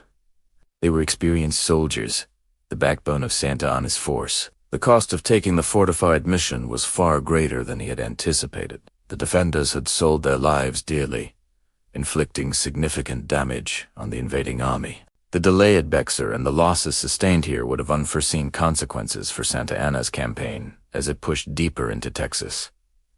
The news of the Alamo's fall spread like wildfire across the settlements of Texas. The runaway scrape began a mass exodus of panicked civilians fleeing eastward, away from the advancing Mexican army. But mingled with the fear was a surge of raw, unyielding fury. Santa Anna's message, delivered by Susanna Dickinson and others, was not received as a warning to surrender, but as a call to arms. The story of the defenders' sacrifice, their refusal to surrender in the face of impossible odds, ignited a fire in the hearts of the Texian colonists. The rallying cry, "Remember the Alamo," was born from this moment of shock and grief. It wasn't just a slogan, it was a promise. It transformed the Texas Revolution from a political dispute into a deeply personal fight for survival and revenge. The names of Travis, Bowie, and Crockett were no longer just men. They were symbols of ultimate sacrifice for freedom. Every Texian soldier, from that day forward, would carry the memory of their fallen comrades into battle. This single event galvanized the scattered and often disorganized Texian forces. It provided a unifying, emotional core to their struggle. General Sam Houston, commanding the main Texian army, knew he couldn't face Santa Anna's superior numbers in a direct confrontation just yet. He strategically retreated, drawing the Mexican army further into Texas, stretching their supply lines and wearing them down. All the while, the story of the Alamo's defenders fueled the resolve of his men and drew new volunteers to the cause every single day. The determination forged in the aftermath of the Alamo would culminate just a few weeks later, on April 21st, on the banks of the San Jacinto River. Houston's army, though outnumbered, would launch a surprise attack against Santa Anna's resting forces. Their battle cry, echoing across the plains, was simple and powerful. "Remember the Alamo." The ensuing battle would last a mere 18 minutes and result in a decisive victory for the Texians, securing their independence. The aftermath of the Alamo is a story of how a devastating defeat can be transformed into a powerful catalyst for victory.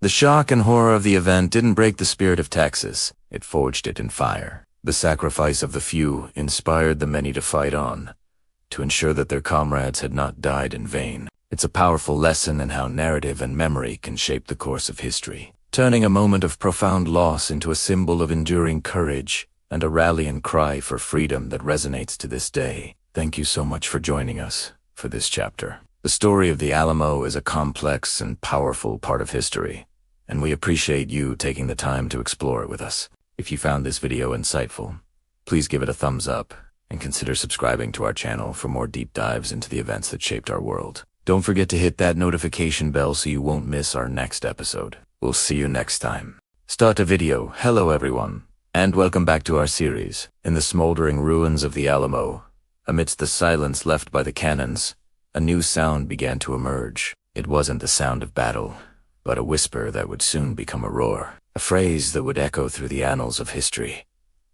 Remember the Alamo. Today, in our final chapter, we explore the profound and enduring legacy of those 30 and fateful days. How did a crushing defeat transform into the ultimate symbol of Texan resolve? How did the sacrifice of fewer than 200 men ignite the fire that would forge a new republic? This is the story of how memory, myth, and history converged to create a legacy that still resonates today. The news of the fall of the Alamo spread like wildfire across Texas, carried by riders on exhausted horses.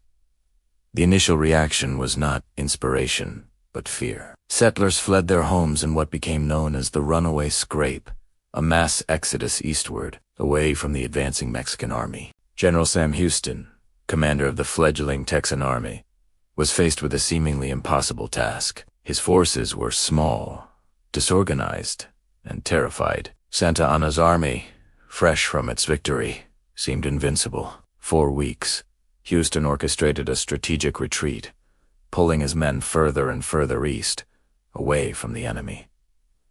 This decision was deeply unpopular. His men were itching for a fight, eager for revenge. They accused him of cowardice. But Houston was playing a long game. He was buying time, training his men, and stretching Santa Anna's supply lines thin. He knew a direct confrontation would be disastrous. He needed the right moment, the right place, and the right motivation. That motivation was brewing, coalescing around 3 powerful words. Remember the Alamo. It started as a whisper of grief, then a murmur of defiance, and finally, a thundering battle cry. The story of the defenders of Travis's line in the sand, of Bowie's fight from his sickbed, of Crockett's last stand spread throughout the Texan camps.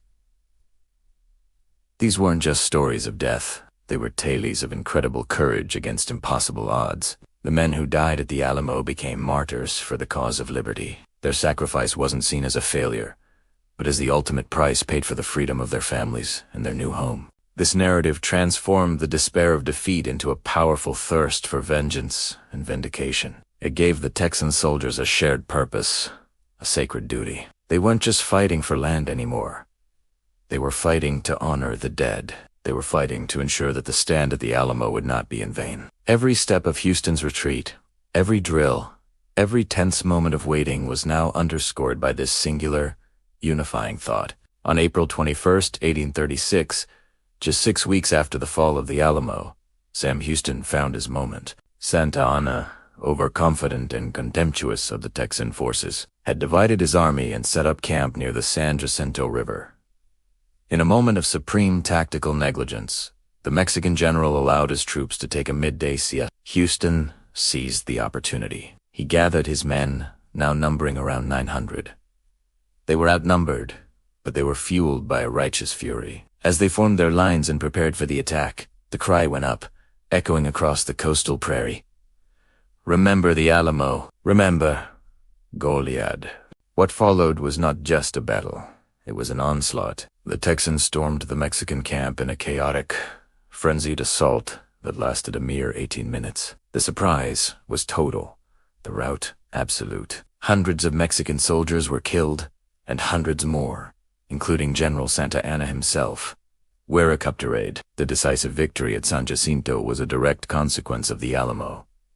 The desire for retribution, encapsulated in that famous cry, gave the Texan soldiers a ferocity that the larger, more professional Mexican army could not withstand. The battle secured Texas's independence, turning the dream of a republic into a reality. The bloodshed at the Alamo had, in a very real sense, purchased the victory at San Jacinto. In the years and decades that followed, the Alamo's transformation from a ruined mission to a sacred shrine was complete. It became the foundational myth of Texas, a symbol of everything the new republic, and later the state aspired to be. The story represented courage in the face of annihilation, a willingness to sacrifice everything for the principle of liberty. It was a story that was simple, powerful, and deeply resonant. The complexities and the grayer areas of the conflict of political disputes, the role of slavery, the varied motivations of the defenders began to fade into the background. What remained was the pure, heroic narrative of a small band of heroes,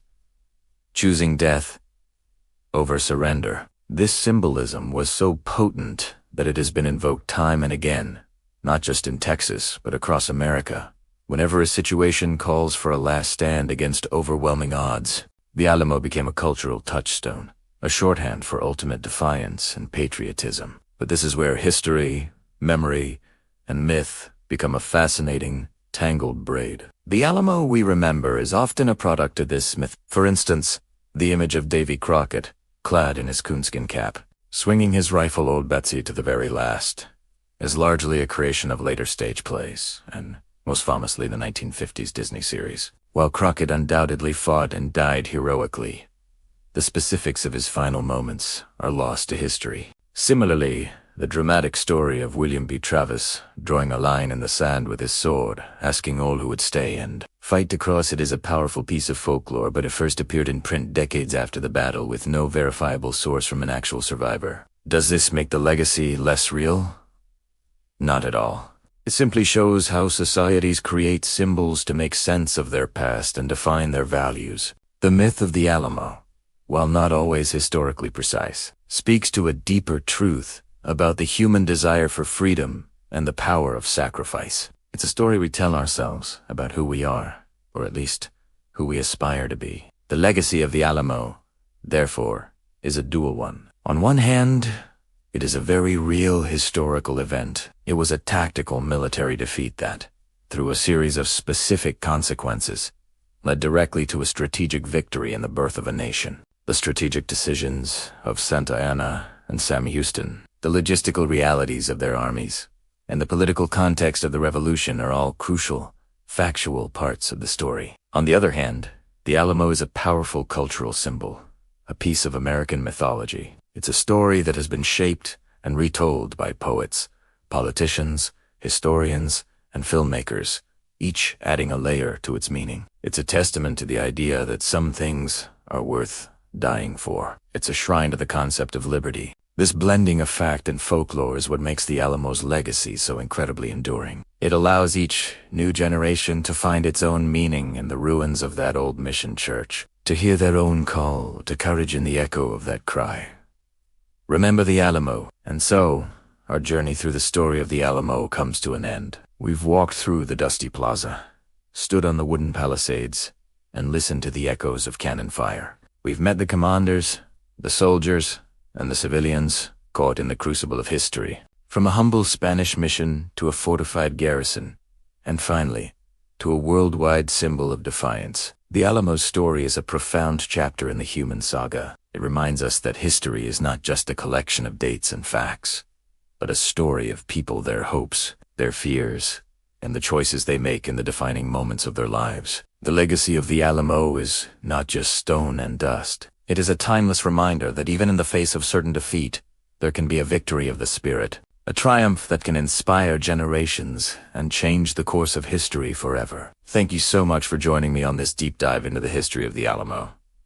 It has been an incredible journey, and I'm so grateful to have shared it with all of you. If you've enjoyed this series, please consider hitting that like button and subscribe to the channel so you don't miss what we have coming up next. Let me know in the comments what part of the Alamo story resonated with you the most. Until next time, take care.